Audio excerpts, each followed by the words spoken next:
If your LG monitor shows OSD lock enabled, it simply means the monitor menu controls are locked to prevent accidental setting changes.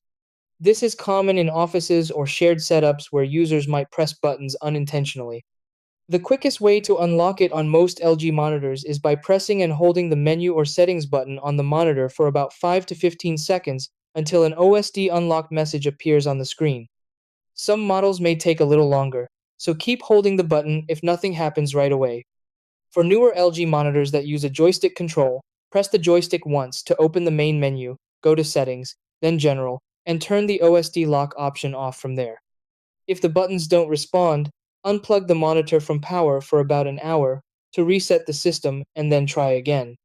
You can also try holding the menu button while powering the monitor on, which works on some older models. If the issue continues, worn buttons or firmware problems may require checking LG support for model specific fixes,